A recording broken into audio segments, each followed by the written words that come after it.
To go. Well, good evening, everyone. Thank you very much for coming along to tonight's event, which is part of the Scottish Parliament's Festival of Politics, which has been going for many years now. So a warm welcome to the Parliament. I'm Michael Matheson, the Deputy Convener of the Scottish Parliament's Net Zero Energy and Transport Committee. And I've got the pleasure of chairing tonight's event. So it's important, though, that in the course of our dialogue and discussion tonight, that we also make sure we do so in a respectful way, because I'm conscious that there may be differing views around some of the points of discussion. The Scottish Parliament has the pleasure of hosting this in partnership with the Royal Scottish Geographical Society, who are sponsoring this event here tonight. Now, if you want to have the opportunity to debate and take part in the discussion, after our question session to our panellists, there'll be an opportunity for you to then make comment and to ask questions of the panel and myself if you want. But if you want to make comment or put something out there before we get to that particular part of the event, you can do so through Twitter or X, as it's called nowadays, or through Instagram, where the Scottish Parliament have accounts which will also be tweeting from tonight's event. I should also just add that the event tonight is being filmed and it will be put on the Scottish Parliament's YouTube channel in the coming weeks. Okay, so I'm going to introduce our very distinguished panel here tonight. We have Dr. Hannah Solomon, who is a research associate at the Centre for Public Policy at the University of Glasgow. She researches the gendered dimension of climate change policies and its outcomes, with a particular focus on the green energy transition. And she also researches the role of inclusion and diversity in the climate citizens' assemblies. We also have Claire Womby, who is the co-director of the Scottish Climate Intelligence Service and works in the Edinburgh Climate Change Institute, which is based at Edinburgh University, if I recall correctly. The Institute supports local authorities to develop online climate action plans using a shared data platform focusing on effective climate solutions and systemic change needed to fund and implement those solutions.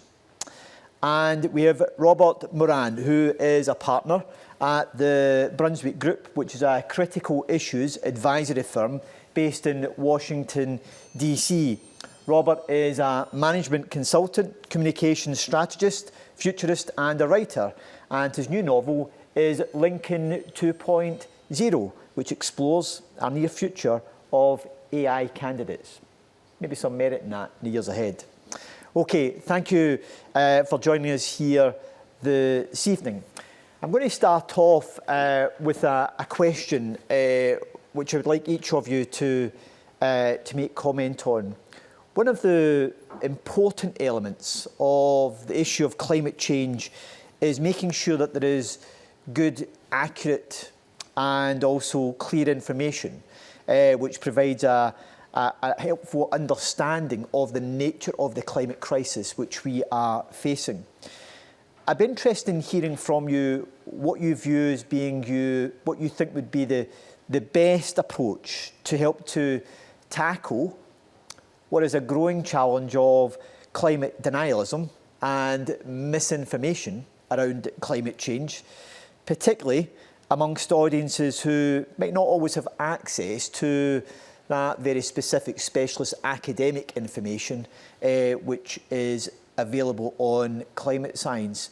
Could I ask you, Claire, what's your view on how we can go about making sure we have good, high quality data and information, and how we can relate that to people in their day-to-day lives? I mean, I think there's different forms of information and data that we actually need. The project that we work in, we spend quite a lot of time sorting out what's called an inventory for local authorities on their area-wide emissions. So this is all of the emissions that occur in a territorial boundary. So for example, City of Edinburgh, you draw a kind of circle around it and you go, anything that happens in here, any cars that are driven, any houses that are heated, is part of our emissions, and we have to calculate that. In a way, that's a really easy data set to do. It's kind of like the data's available, it's public, you can do all sorts of things with it. The really tricky data set that we're struggling to get hold of and that we really need people to be aware of is, what are we actually doing to solve climate change? Because knowing that we've got 550,000 houses that are heated with gas is one thing. Knowing how many heat pumps or how many district heating networks we're going to be installing in the next 5 years, and that if you live in a house which is like to be in a district heating network, is it better for you to put off your boiler installation until you know the district heating network's coming? That's a really tricky data set. So we're working with a global platform to kind of make these plans.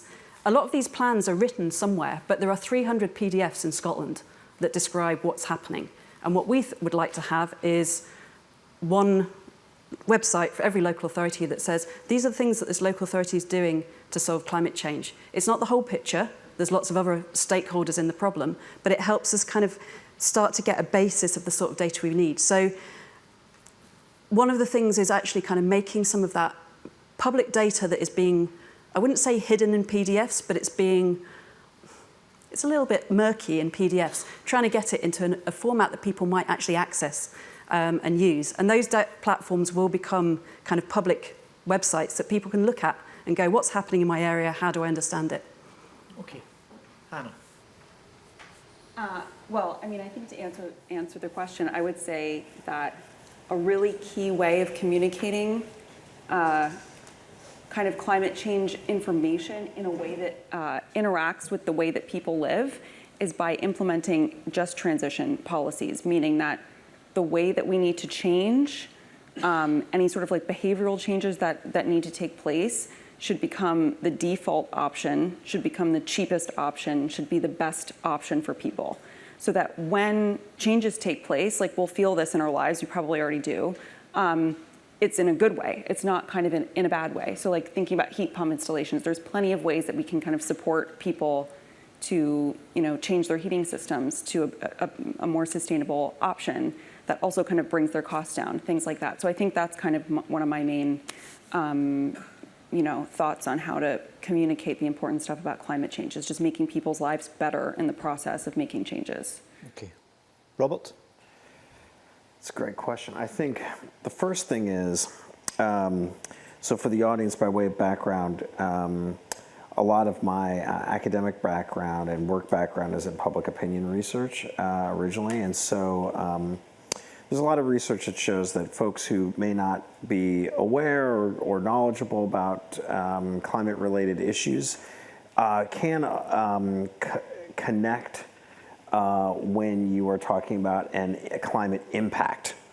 So if you say something like the hurricanes, I split my time and lived part of the year in Florida. So if you say to people, well, the hurricanes seem to be getting stronger and the Gulf of Mexico seems to be warmer, they can connect with that, right? So that's the first point. Second point I'd say is I'm assuming that the amount of sensors and data that we have will increase sort of geometrically, especially because we have cheaper and cheaper launch for satellites. And I'm assuming that over time that will give us better data. And then the third thing I think is very interesting from my perspective is just we have the data, but then also having the compute to crunch it. And so my background is as a data person. And I think just about something that's very immediate to my life, which is hurricanes. And we still don't understand a lot. We have a lot more data, and we're understanding more about how they operate. But having much stronger compute would allow us to get a better sense of predicting their severity and predicting how hot the Gulf gets and what that means. So I do think that there's a lot, not just in data collection, but in the ability to crunch the data, and that's just raw compute. So good quality data, accessible information about how that data can then translate into day-to-day life, and also the policy impact making people's lives better. However, how do we deal with the challenge of, or the increasing challenge of climate denial? And there's pressure to say that actually we should just ditch this net zero stuff. It's too expensive. And actually what we do here doesn't make any difference anyway.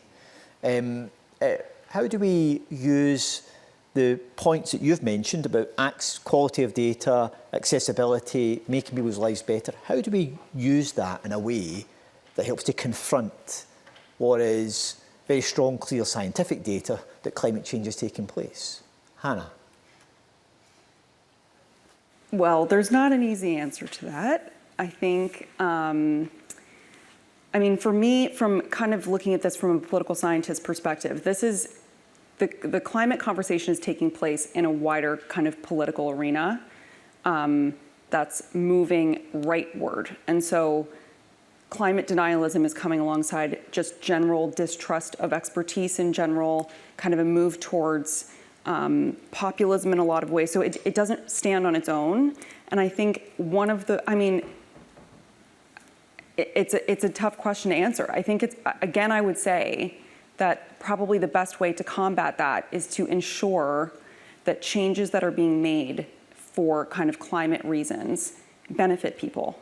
Because there's so much fear from people who kind of maybe don't understand climate change as well, or don't kind of want the state intervention that sometimes it takes to make climate policies and align with goals and things. If they benefit from those policies, you'll see more uptake. So I think that's a big part of it. But again, because we're kind of in a political time, the issue doesn't stand on its own. So it's a difficult question to answer. But again, I think just making sure that issues are linked. We see the connection between climate change and other issues like health and immigration and crime and whatever else. We make those linkages to then improve people's lives, and then there will be better uptake of climate policies in general, I think. Robert, given your political science background and where we are with the US administration, withdrew from the Paris Accord, etc., very, very much a case of drill, baby, drill approach to the energy transition. What do you think should be done in order to tackle what is that's a prevailing denial of climate change taking place? So what I think is, I'll speak just from a U.S. perspective for a second. So what's happening right now is that businesses and industries that received a significant amount of funding through the Inflation Reduction Act, the IRA, for green energy and sustainable energy, are feeling sort of whipsawed by policy, right? And what's happening is they're making they know that they are not going to effectively make arguments specifically on climate. And so they're reframing their arguments in the following manner.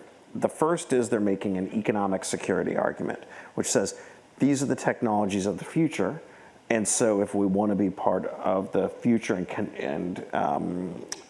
compete in that future, we have to be at the front of the development and commercialization of those technologies. Irrespective of what people may believe, if these are going to be the future technologies, then we have to be able to harness them. And it's a nationalistic argument, but it's a technological argument. That's economic security.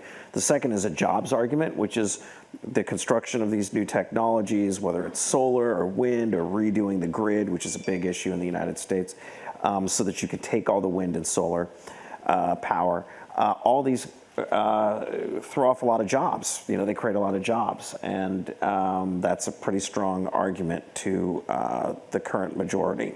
And then there's, of course, the national security argument. And the argument goes like this. It says, if the United States allows China to dominate these technologies, that's bad for national security for the United States. So ultimately, they'll make a national security argument. So those are the arguments that are being made right now on Capitol Hill about emerging technologies that could dramatically help us in terms of climate.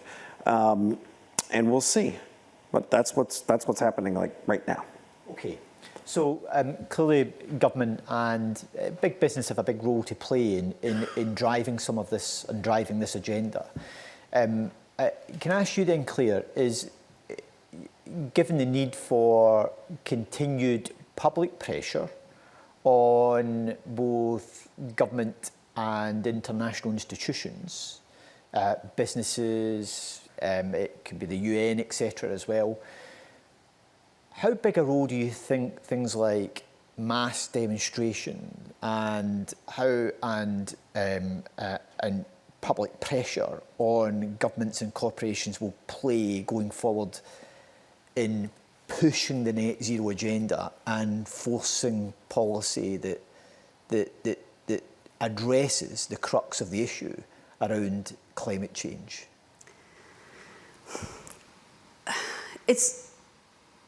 In some ways, this is actually really not my area of expertise, in that, that's not the area that we work in. I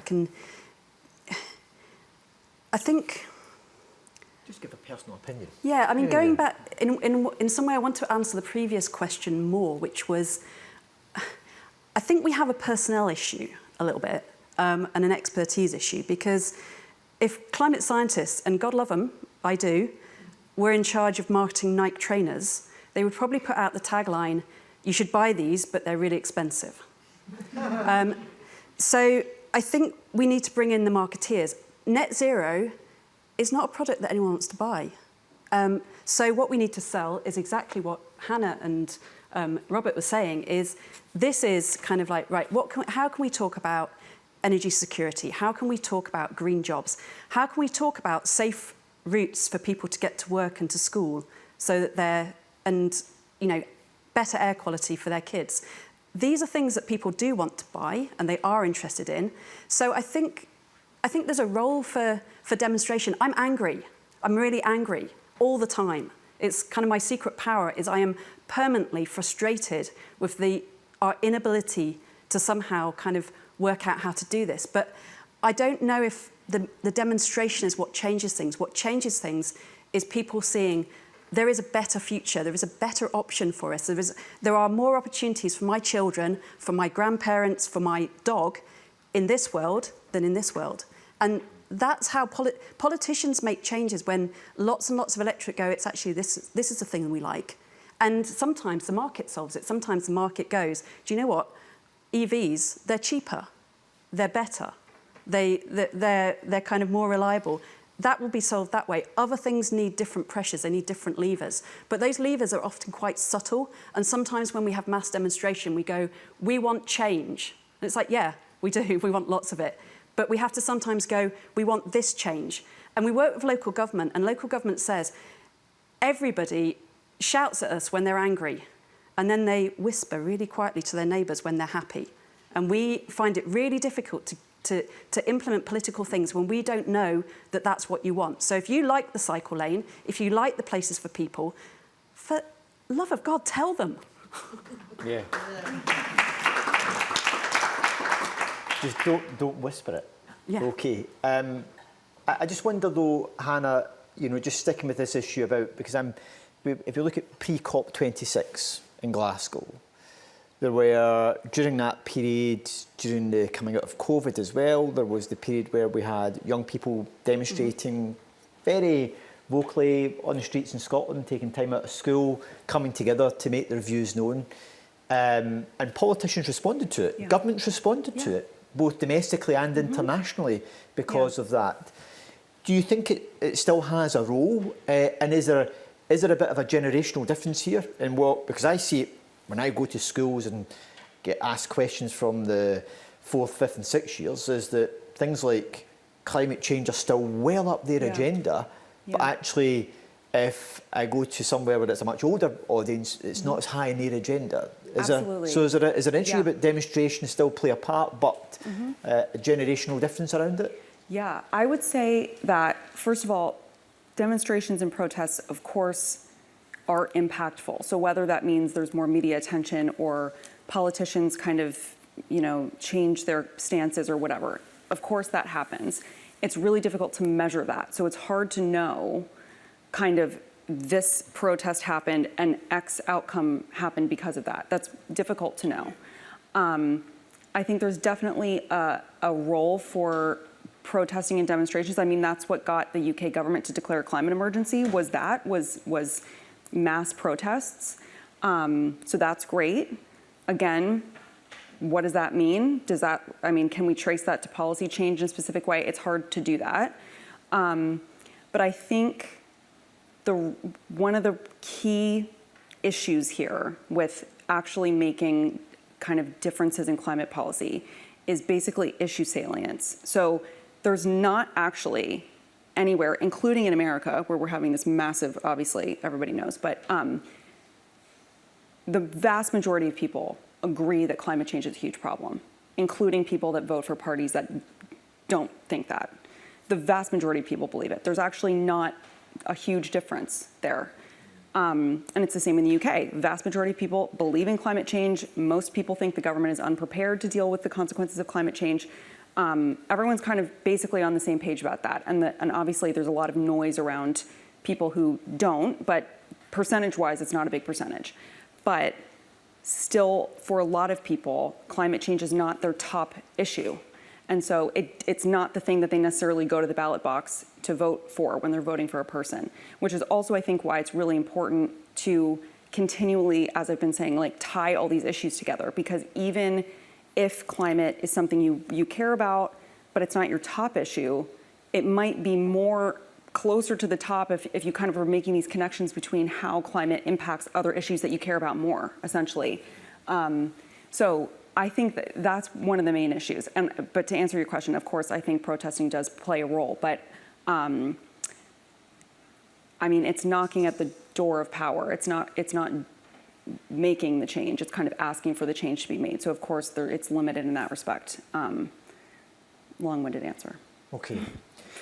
Robert, I want to pick up on a point off the back of this that you mentioned in an earlier response from time you spend in Florida, people saying the hurricanes are getting stronger, etc. Because there is a school of thought among some of our climate scientists that say that actually we probably won't see the scale of action that's necessary until people start to be impacted in their own day-to-day lives by the change that we're experiencing in our climate. I wonder, from your experience, do you think that's a valid view from some of the scientists, and do you think it will play a significant part in policy direction? I think so. If you look right now, there are discussions just where I spend a lot of my time, which is about the Gulf of Mexico being too warm and about hurricanes. But there's also discussions in the upper Midwest about will America's breadbasket move north towards Canada because of the heat, right? People who live along the Mississippi Delta have talked for years and increasingly about flooding and concerns about the sea level rise near New Orleans, where the port is, and what the Delta does. And so, they live and work in that environment, which is very, very close to the to water level.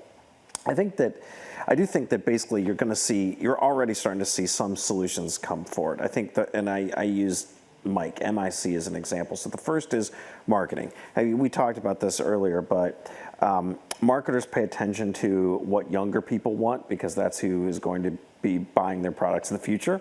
And increasingly they market with some kind of a green message or sustainability message. So I think you're going to see that, and that's a feedback loop. And so the more marketers do that, the more people think about it. And that's basically a social feedback loop.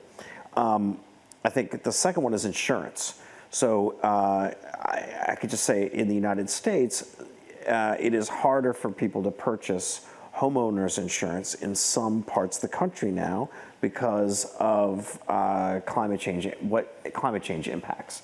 And so there's quite a bit of discussion in Florida and California about that and what can be done about that. And then finally, the C is just commercialization, which is there's a lot of investment money looking at alternative energy solutions. Fusion has been promised forever, but it seems to actually be starting to work. That's an interesting one. But also, there's all sorts of questions about blue and green hydrogen, which seem farther off, but investment money was put into the IRA in the United States to try to get companies to try to invest in those areas. So we'll see. I mean, there's a lot of different potential technologies, and there's a lot of money flowing to them right now. Okay.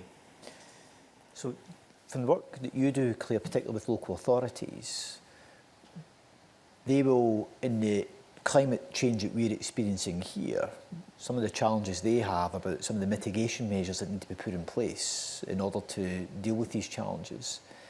Do you think that is driving some of their policy and decision making from your engagement with them and their planning for tackling climate change that's been driven by their practical experience of what is localised flooding, some of the other disruptions which they're experiencing through climate change in here in Scotland? I mean, we're lucky in Scotland in the sense that we've had kind of climate change targets, we've got national policy, we've got local government have been involved in delivering climate action, climate plans for a long time. We're getting pretty good at it in some ways, but targets are easy and action is harder, and I think if we are at risk of coming to a tipping point where we have to start going, do we start dealing with adaptation? So do we start dealing with the effects of climate change on us and put our money and our time there, or do we carry on fighting against it and do mitigation? Do we try and do a balanced strategy? How do we do this?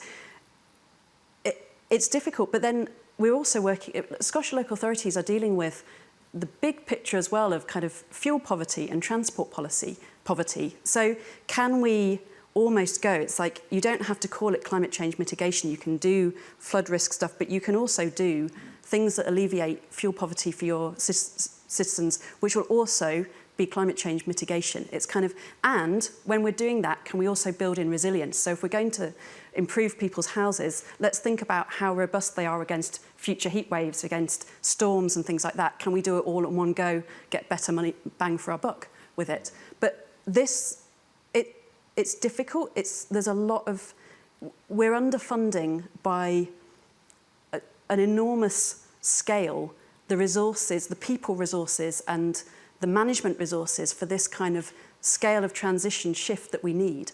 It's like, we need probably, if you think about it, about 300 people per local authority just in the local authority managing climate change. That's what you would do if it was a business.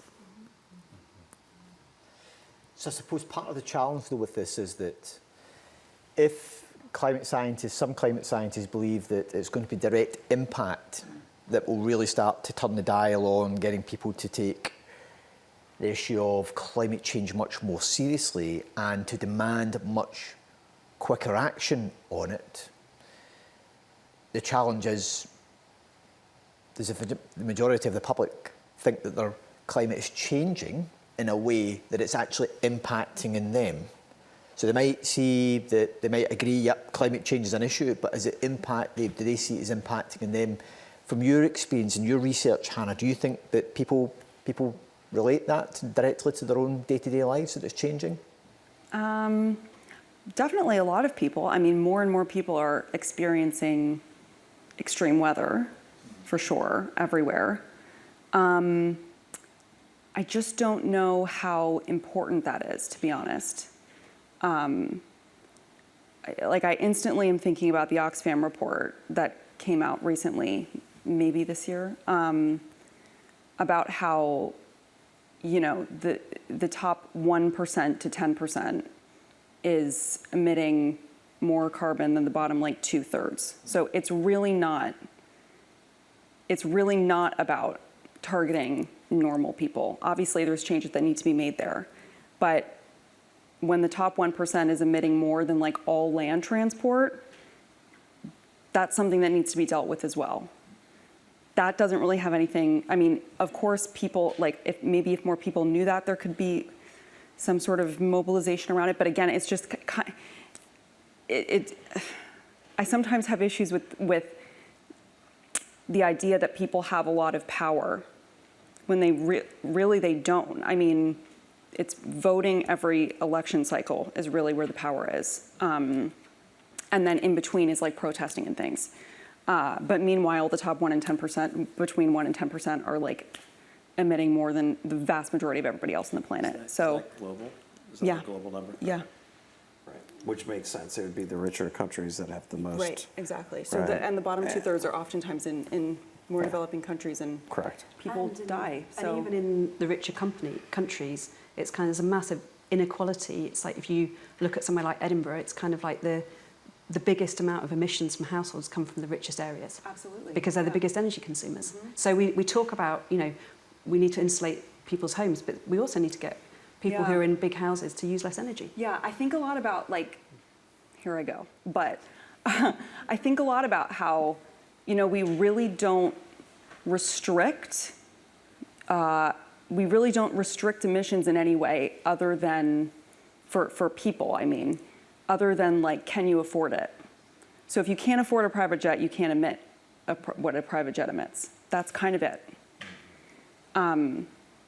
So I don't know how we meet climate goals without addressing that. And so that's kind of where, again, just to connect back to like making this people's problem. I have a heart, it hurts to make it people, especially people who lose their house in a wildfire or something. And it's like we expect them to be doing something about it. It's like they already lost their house in a wildfire. It's just that kind of responsibility versus, of course, people get mobilized and that's great, but there's a difference between that and kind of putting the problem on those people to solve it, And we also shouldn't lose sight of the global south and those countries and communities that are significantly impacted by climate change as a result of our activities as well. So we have a responsibility not just about what happens here domestically, but also internationally and how our behaviour then impacts on others. We may be able to get into that in the discussion with the audience. I'm interested in maybe looking at the issue of the role the media plays in some of the issues around climate change and how it presents some of these issues. And I'd be interested, particularly, Robert, from your expertise as well, and also experience in particular in America, is there a need, do you think that the media report and portray the whole issue of climate change in an accurate, fair, reasonable, informed way? Or do you think there is a significant amount of its reporting is quite dismissive, is cursory, and doesn't really give any in-depth insight into climate change and importance of tackling it? So I think if you were to look at a content analysis just of U.S. journalistic coverage, I think that you would see that they play it pretty straight. I think the question would be volume of coverage. My guess is that the volume of coverage has marginally declined, not because of lack of interest, but because of a number of other things that have been going on, right? And so and this is the problem with the news. You have a finite number of reporters and journalists to cover different beats.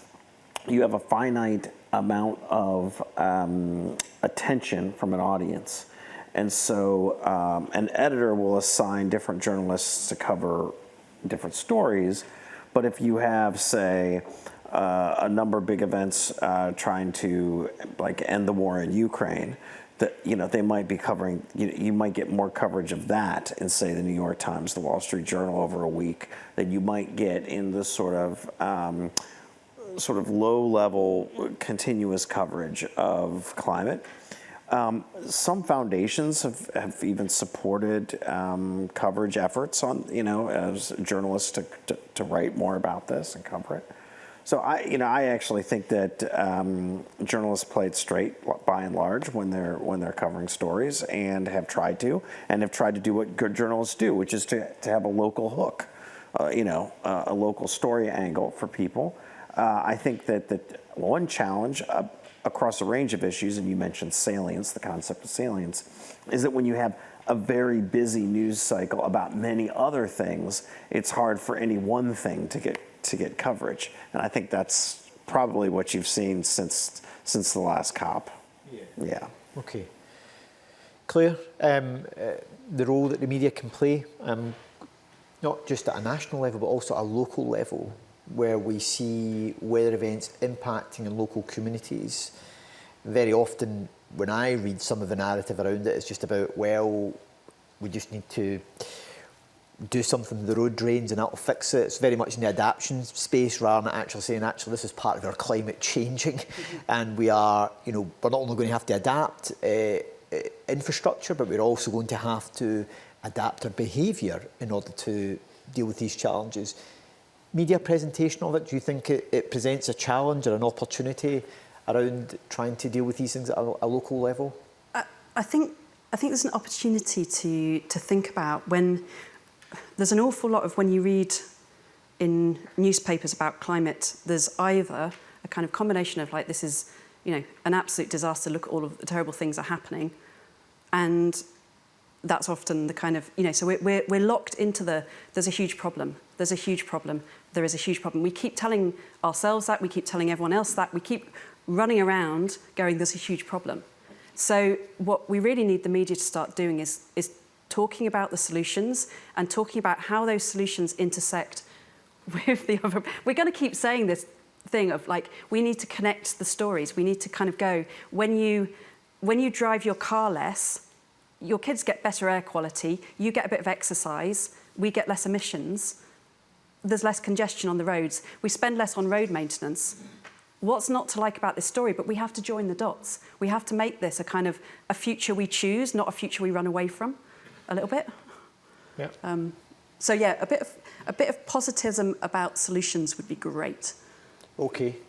So sometimes positive stories don't make good news stories. So at times, but I don't know your view, Hannah.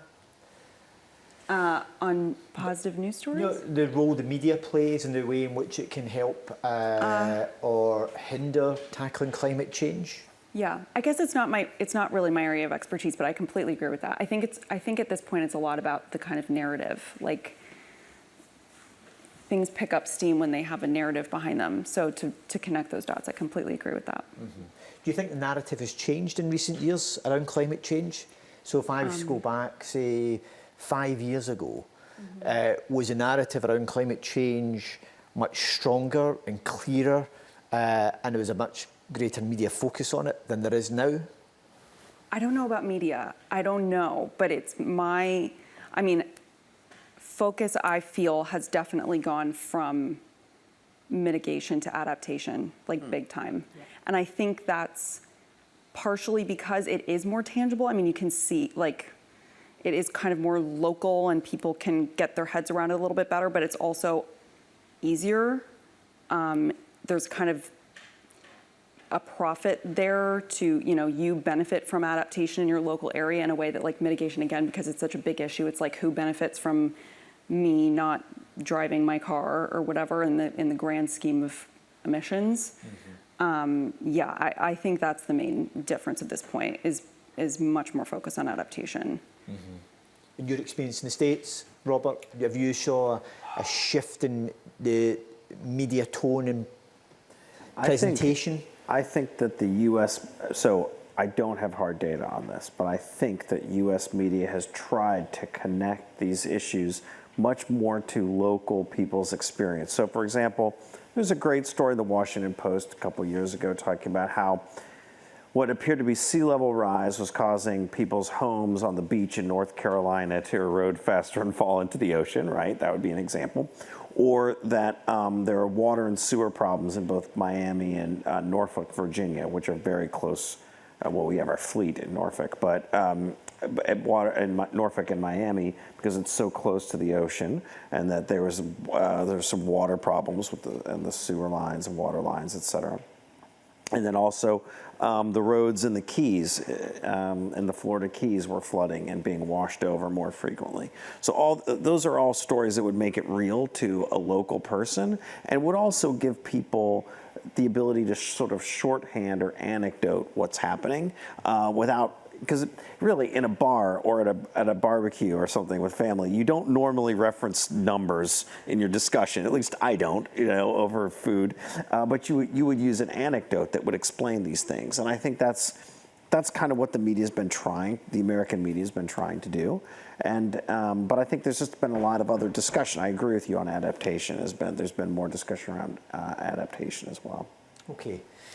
So before I open it up to the audience, it'd be good to hear from each of you on one positive development that has taken place in the environmental space over the course of recent times that gives you a sense of optimism in our desire and commitment as a society to tackle climate change.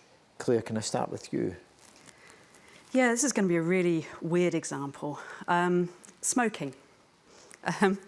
So we think of, we often, when we're talking about climate change, we talk about COVID. We're like, you know, we kind of moraled everybody, we kind of did all sorts of things, we sorted out good and proper.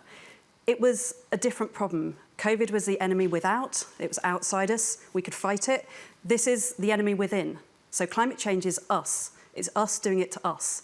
And we know that, so we have to think of it like a different problem. What we did with smoking was we went, right, what we need to do with this, it's like this is a massive public health problem.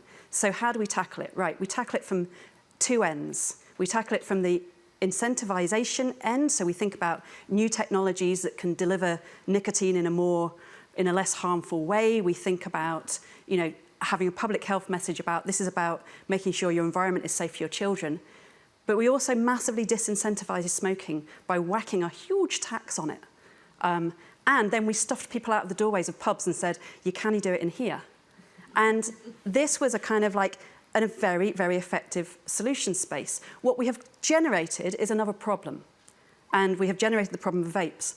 And what we should be wary about when we start to solve climate change is what is the future vape of climate change and how do we avoid it? But fundamentally, this is a problem of getting our incentivization and our disincentivization correct in society. I think, therefore, if we think of it like that, my God, we could solve it. Okay. So a public health policy approach to tackling climate change. Yeah. Hannah? I love that. Thank you. So a good thing, a good environmental thing. My favorite example is getting older and older. It's only a couple years old, but I wish I had a more recent one. But a citizens' assembly in Ireland, basically, if you don't know what citizens' assemblies are, they bring together people, a representative sample of the population to discuss a particular political issue, and then the idea is that they make recommendations to policymakers, which they can decide or not to take up. So I don't think this was taken up, but they recommended that the natural world should have constitutional rights. And I thought that was brilliant. And I thought for that to come from normal people who are brought together to think about how to solve this issue, I think the issue that they were debating was biodiversity. That's a great idea. And it's so kind of radical to come from a group of people like that. So that's my favorite example. So that is actually very interesting. I've said before that I think one of the problems that we have, well, we have two problems. We have an economic problem, we have a political problem. The economic problem is we don't know how to price the externality of our economic activity when it comes to carbon. And I mean, that's the problem, I think. It's not priced into the economic system. And then we have a political problem because our parliaments, our legislative bodies only represent the humans that are living now. They don't represent future generations. And I mean, as somebody who believes in democracy, I think one of the interesting things is we never really talk about the problem of future generations not being represented. It's a fascinating, I don't know how you would do it, but it's fascinating. So I'm an optimist only because humans are very inventive. We sort of invented our way into this problem. In fact, almost exactly here, since we invented steam power here. So we invented our way into this problem, but we're going to invent our way out. I really do think we're going to invent our way out. It's not going to be easy. I'm not trying to soft pedal it. I think there's a lot of problems, obviously, but I do think there's some potential solutions.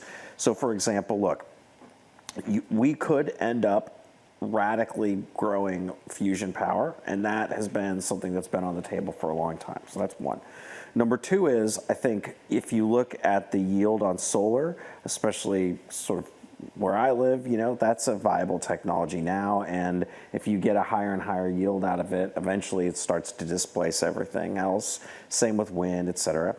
Batteries are getting better and better as well. Now, there's the mining issues, I know, but eventually all those technologies start to mature, and they start to, and the future starts to squeeze out older technologies. And for me, it's really how do we put more of our casino chips on the new technologies that help get us there. And I think there are really strong arguments for the Western democracies to do that so that we lead on those technologies relative to other powers. Yeah, but you still to give me your one example. Oh, I go with solar. You would go with solar? Yeah. Okay, so, and you're an optimist. Well, that's because you spend a lot of time in Florida, isn't it? Well, I mean, in the United States, I mean, people pointed out if we actually had sort of mass solar development in the West, where rarely in the desert, we'd have so much we would have immediately a very large amount of electricity. Yes. We do solar in Scotland as well. So, right. I'm going to open it up now for you to have the opportunity to ask a question or to make a comment. So, if you wish to do so, if you could put your hand up, keep your hand up until one of the assistants gets a microphone to you, and then it's your opportunity to make your point or to ask your question. If you can keep it as succinct as possible, that would be great, because it would help to get as many people in as possible and to use as much of the time up as possible. And I can see a hand up there that's just gone up. Yeah. Then a gentleman over here. Excuse me. No, it was a girl behind you, actually. No, Yeah. go ahead. No, go ahead. Yeah. This may be foolhardy, but personally I've been asked to think about interpretive technologies. And I'll be thinking of everything from the idea of the technology as a book, narrative, and so on, right through to what is particularly strong in Scotland or here in this city, AI and so on. Way beyond my pay grade.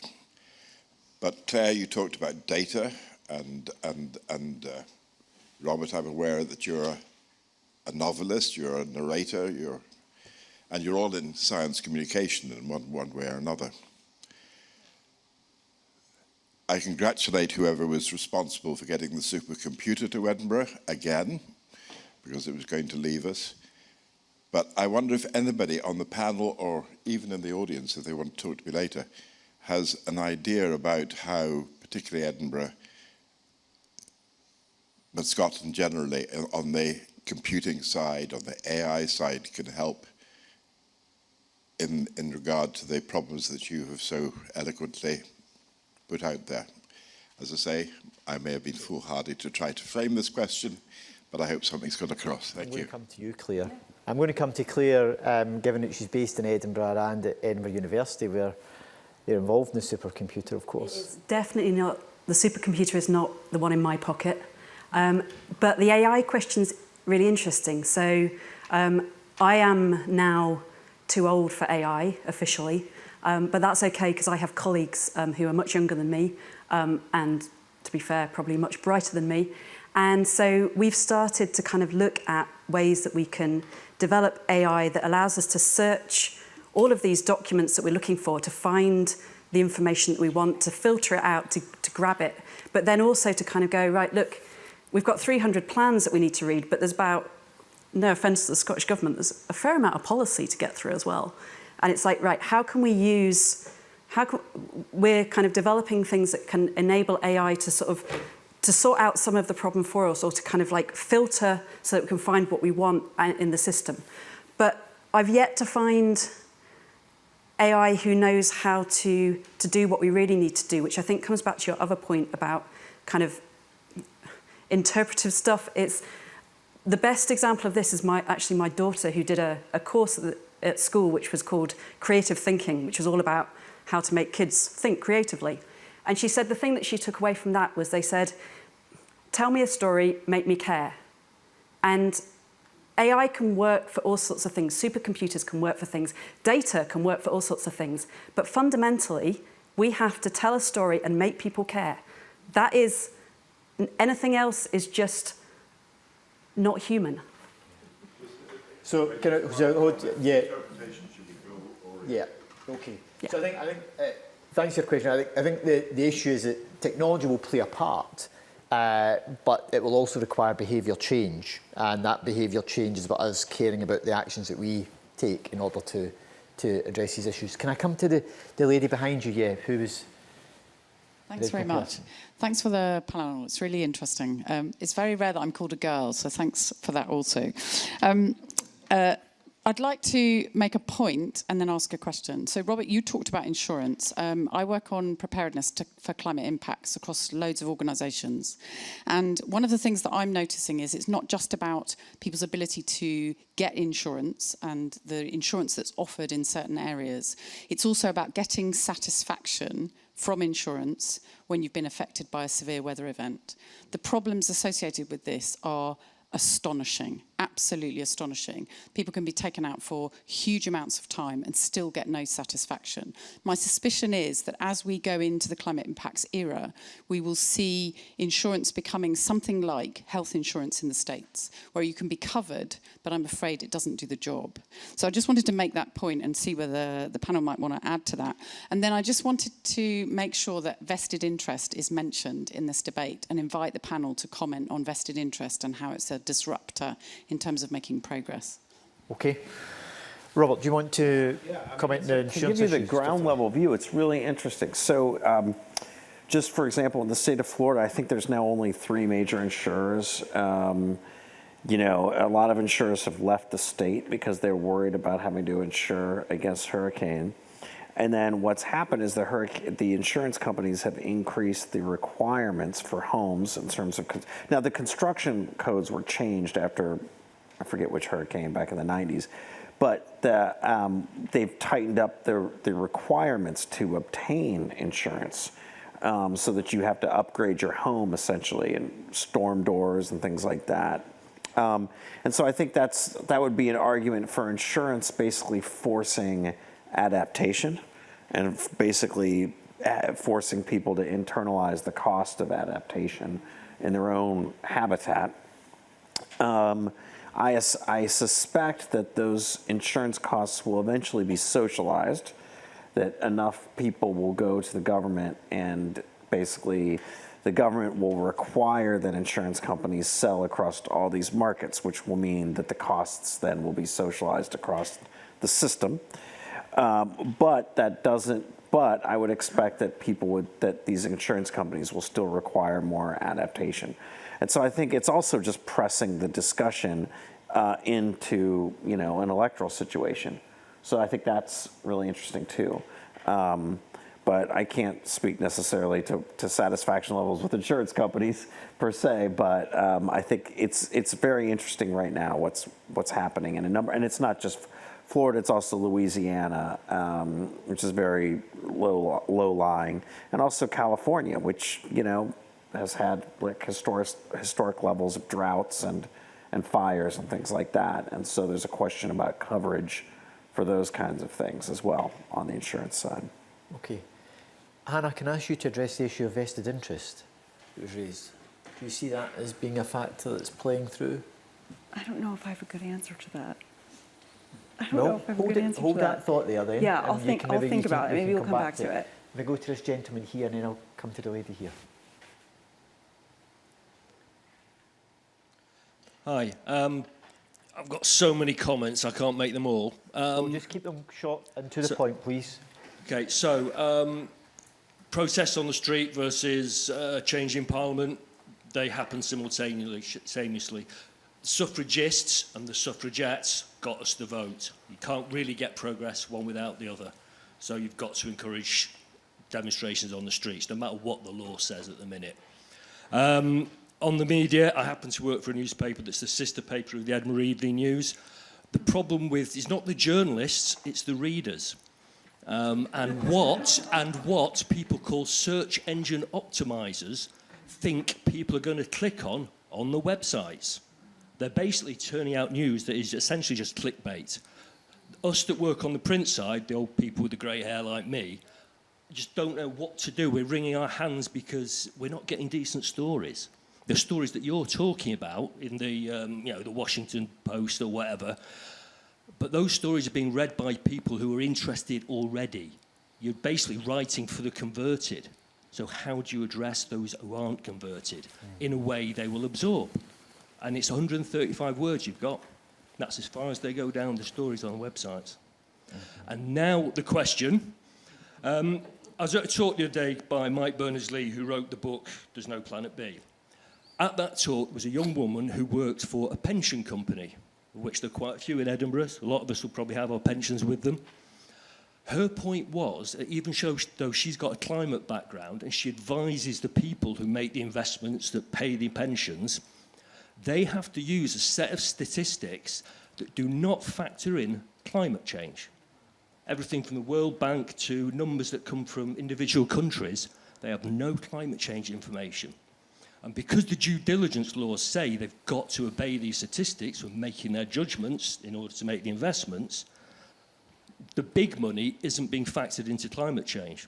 Okay. So are there any organisations out there who could actually amend the World Bank numbers so that the big money houses can put the money in the right place, and hopefully, as I think someone said over there, that we will sort of adapt our way out of it. Part of that is money, spending our way out of it, putting investment in the right place.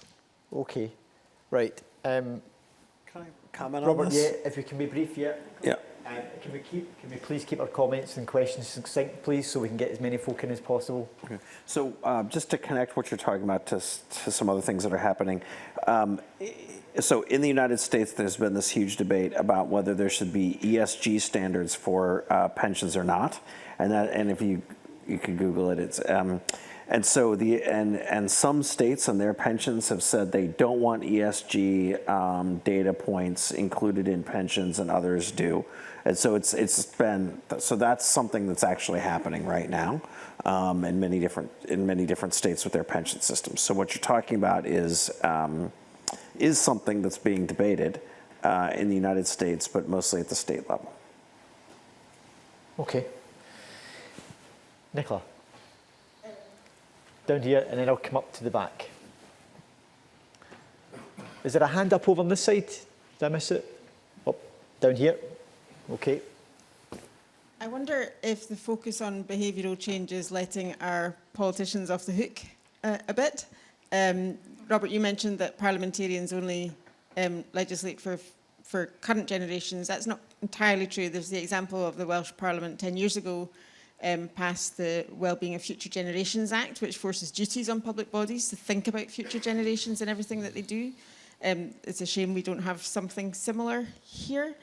But particularly given the stats that Hannah was quoting earlier around the source of climate change being in the hands of so few, is there more that can be done in the regulatory space and in the legal space to get more of a handle on that? Okay. Claire. Yes. Can you explain what you think that should be? Yes. So, taxes.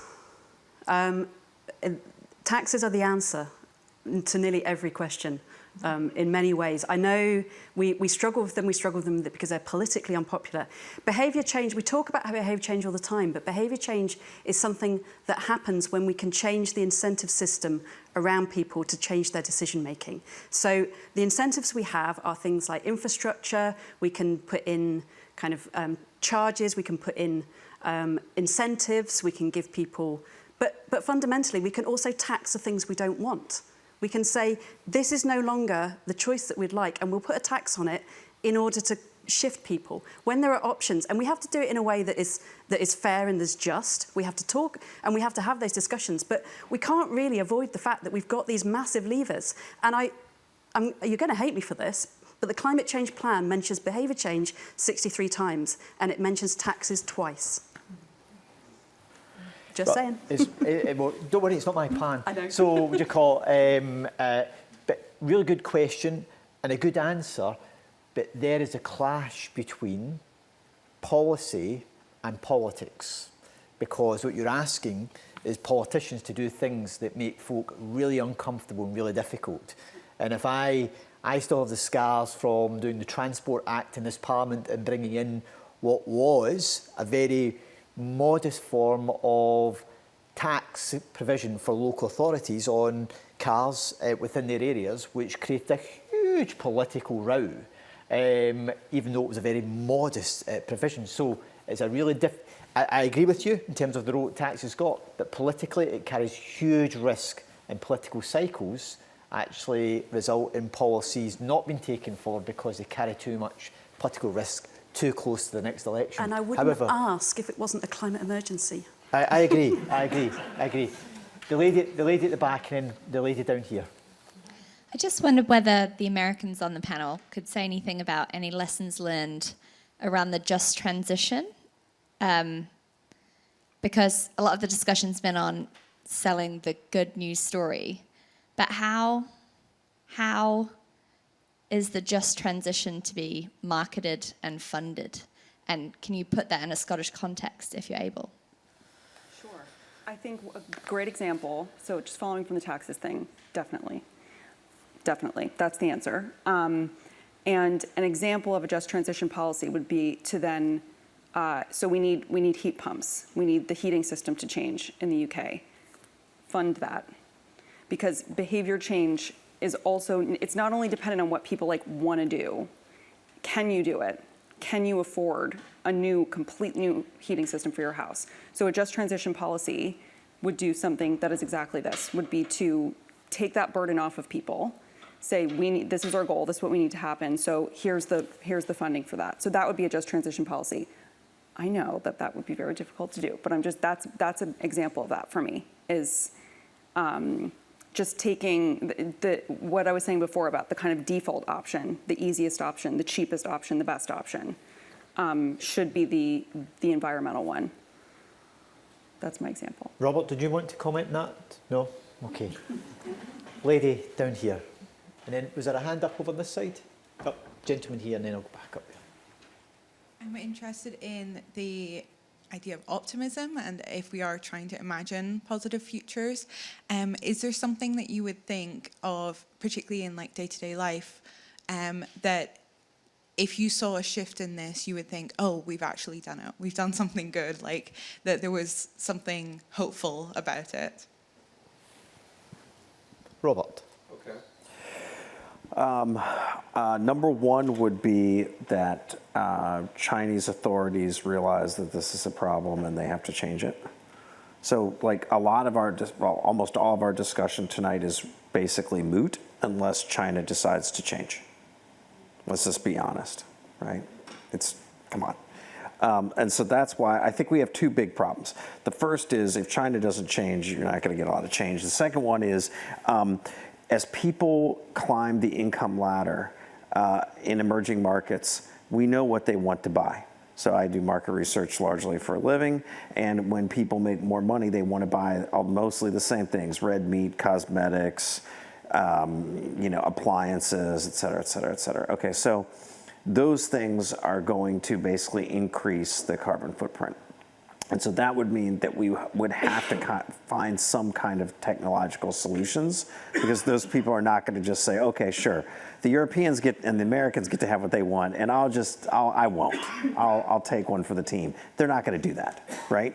And so I think that means that we have to then focus on technology, because otherwise I just don't see how we're going to do that, right? When all the rest of the world comes online. So I do think the big one would be that the Chinese Communist Party, the Chinese government decides that it wants to take real action. They're mostly investing in new renewable technologies, but if they decided to engage at a wider level, that would definitely change things overnight. Okay, Hannah? Those are good. I agree. Yeah, I can't think of any other examples off the top of my head. I mean, yeah, I can't think of anything off the top of my head. Mine is a bit more small scale, local, because I work in Scotland and pretty much only Scotland. Under 22 bus travel, free. What that has done to the community that I'm quite aware of, which is my daughter's friends and her, is that it's really normalised. They just take the bus. They take the bus everywhere. I mean, I scarcely see them, which is also a great co-benefit to this. But fundamentally, it's kind of like that kind of policy just goes, what we need is for what we want to be cheap and to be easy and to be effective. There are still issues with it as a policy across Scotland because it's not necessarily fair. People in cities have greater opportunities than people in rural areas. But for the love of God, that was an amazing idea. Okay. Crack on. Okay. Extend it. Did you get enough optimism out of those answers? Okay. So we'll go to this gentleman here, and then we'll go to the lady. Thank you. I'd love to hear the panelists' thoughts on the promise and possibly the perils of legal approaches and using the courts to sort of force action where politicians maybe don't feel that they can. Okay, can you give them the? So is that for example? So I mean, my reference points perhaps are the Netherlands, where often appealing to European courts has caused the coalition to take really serious action that wasn't politically palatable. And of course, there was a climate change. There was the legal action in England as well against the UK government's net zero plan on that. Do you think that's got a role, Hannah? Sure, I think it has a role. I think at this point, kind of like anything is good. So sure, yeah. I mean, it's not my area of expertise, so I can't really speak to it in a detailed way. But I think, yeah, I mean, it's going to need a lot more than that, and it does need political support. But sure.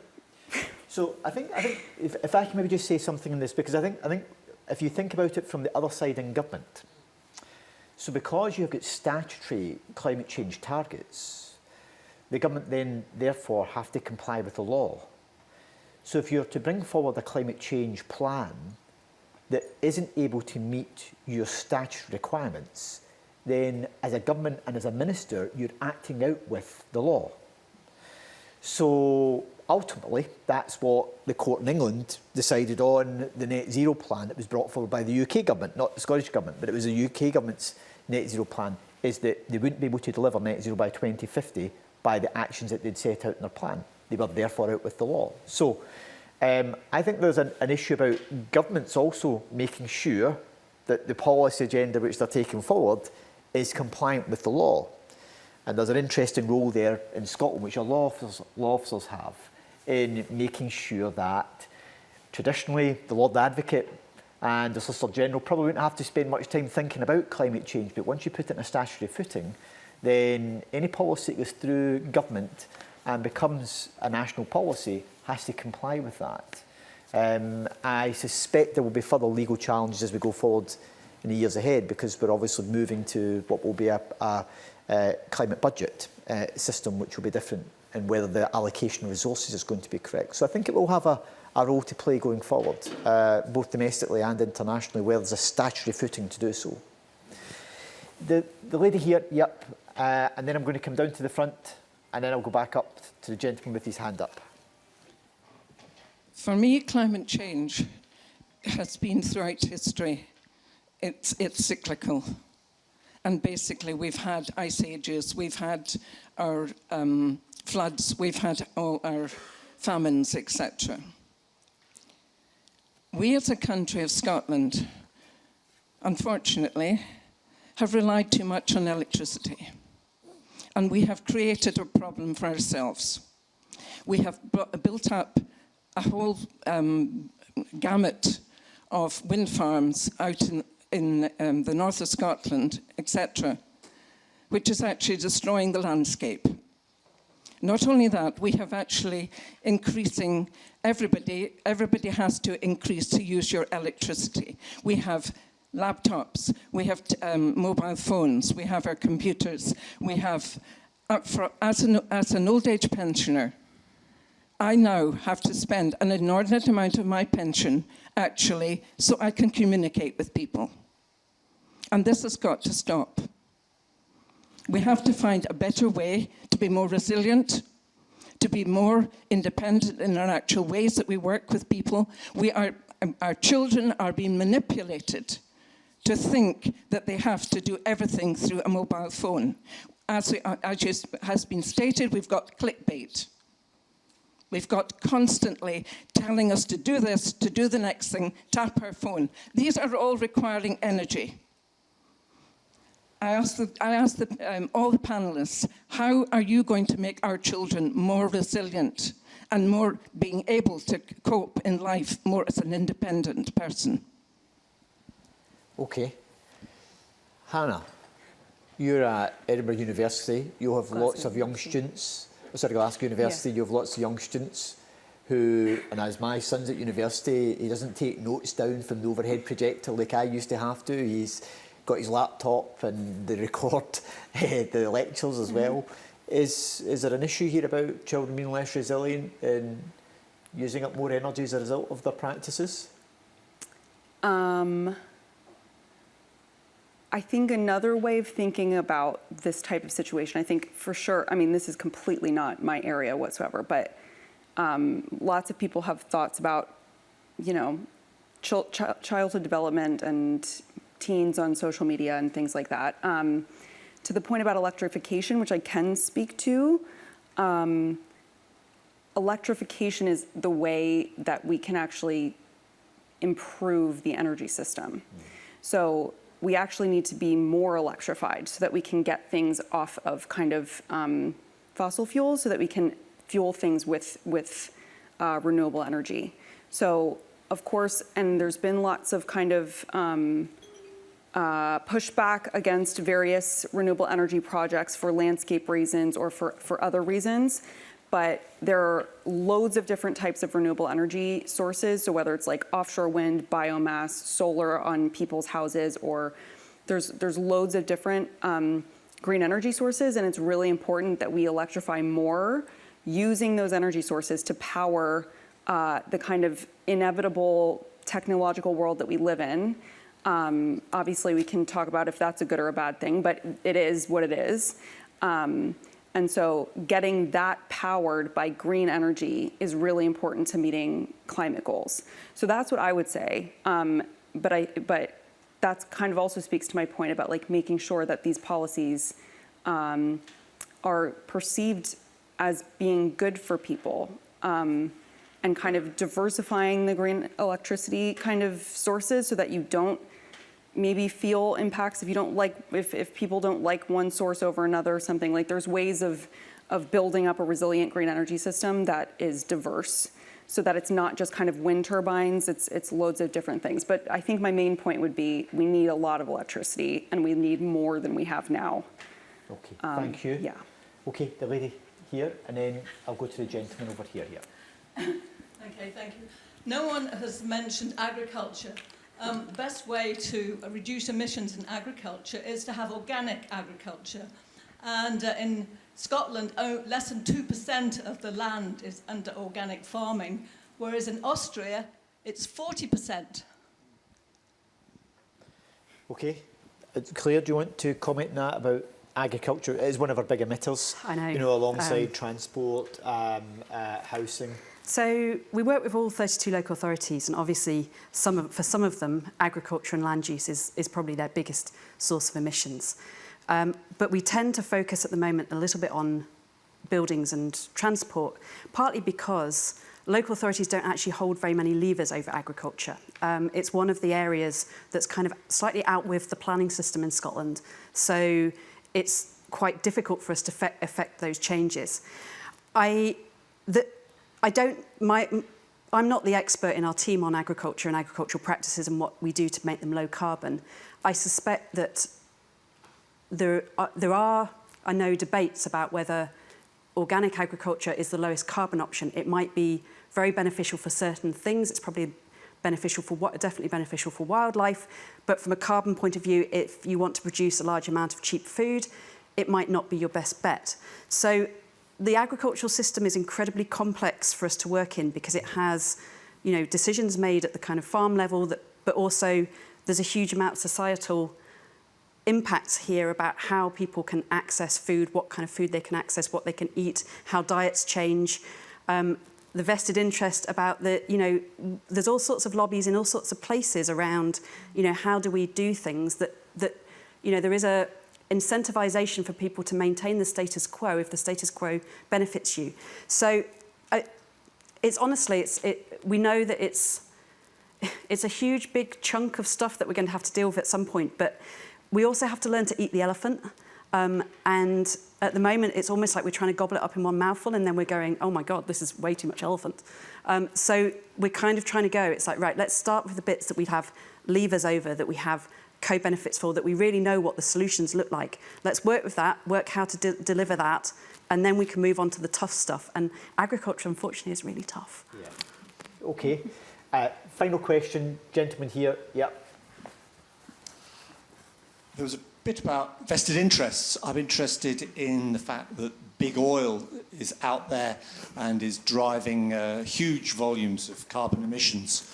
In the final moments, can you give us some personal senses of optimism as to what might drive the demise of big oil? Oh, Robert. Given the President said drill, baby, drill, I think he said it when he was here actually as well, did he not? When he was in the north east of Scotland, that was his mantra. Sure, I think that all technologies have a lifespan. I think you've seen petroleum companies, many petroleum companies argue that they are a bridge fuel. So I think there's that argument. I think that the petroleum age is likely to last longer than what we might think, in part because petroleum is in virtually everything I'm looking at in this room. It's not just a fuel. It's made modern society. And so that would mean that a range of technologies would have to come online, and that they would have to come online with the kind of yield that would displace that energy source. So I think that's interesting. I also think that if you go back and you look at human history, with each new jump in our development, we generate more energy. The question is not how to live with generating less, in my opinion. The question is how to generate a lot more energy in a way that protects us and in a way that doesn't hurt us in the long run. And so I think that's the big question. But I mean, like every time we make a big jump as a species, we create more energy. The question then is how do we make sure that that's not harmful to us? Okay, thanks. Going to have to draw the question and answer session to close at that particular point, because I want to give our panellists a minute each to give a summary of what they have heard and thought from the discussion we've had here this evening. And Hannah, can I start with you? If you can give us your 1 minute, I don't know whether it would be your elevator pitch on what you've heard here this evening. This is so hard. I mean, I would say probably there are a lot of solutions that are out there that we just need to kind of unlock, that require political will, long-term thinking, really, really strong democracy in an age of weakening democracy, and kind of creative thinking, local thinking. Yeah. Okay. I could probably answer that better as the third person. Okay. Robert. So I think it's important to keep in mind that everything is dynamic. It's not static. So many years ago when I was in college, and it was a while ago now, I had a professor that required us to mathematically figure out how many labor hours and cost it would take in American history to continue building the canals that we originally used to carry products from the East Coast into the interior of the country. And it was a lot, right? And then his point was, but we didn't keep building canals. By the 1830s or so, the canals weren't being constructed anymore. And Irish laborers who came to the United States were pushed from canals to the new technology, railroads, right? And so that's how this thing works. Everything is dynamic, and we keep developing new stuff. And so the question in my mind is just, what are all those next technologies look like, and how do they get us the yield we want without the negative blowback? Claire? Weirdly, mine kind of relates slightly to canals as well. I think we need to think a bit like the Victorians, who basically kind of built stuff They invested massive amounts of cash and equity in constructing products, a social good for people. They did lots of other things. They unfortunately, invented things that have screwed us over slightly. But nevertheless, it's kind of like this is a problem that will cost us, but everything costs us. Being alive costs us. It's like, how do we channel the money that we've got? So a good example of this is when we had the energy crisis. The government borrowed money from the international monetary community. I don't know where they got it from because everybody wanted some. And they gave it to, they basically subsidised people's bills so that their bills didn't go up too much. And that money went pretty much into the pockets of energy companies who were also winning massively because they're often the people who both sell it and generate it. This was a really ineffective way to spend that money, because if that money had gone into, over the period of 10 years, retrofitting homes, what we would have instead done is generated jobs and benefited communities and dealt with some fuel poverty and made ourselves resilient. So we have to be a bit smarter about what we do and how we spend and how we invest. We need more resources, we need more funding for all of this, but we need to think about how do we spend better for this. Okay, so we've run out of time, so I need to bring our discussion to a close. Can I thank you again for your attendance and also for making such an important contribution with your comments and your questions. Can I also thank our panellists, Claire, Hannah and Robert, for their insight and expertise in this field, and would you join me in offering our thanks for their contribution?